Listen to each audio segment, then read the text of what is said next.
តែទាំងអស់គ្នាទៀតដឹងថានៅក្នុង Canva ឥឡូវគេមាន AI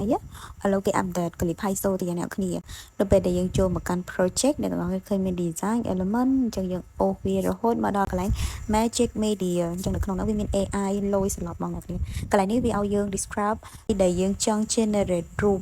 វាចង់បានរូបអីអញ្ចឹងជាមួយខ្ញុំចង់បានរូបdark eat fish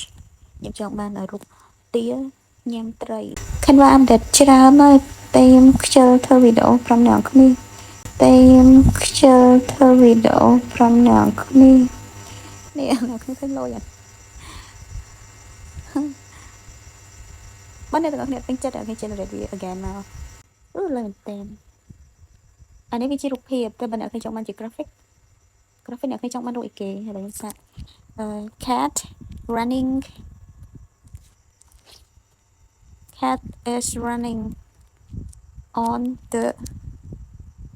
couch បើវាចេញ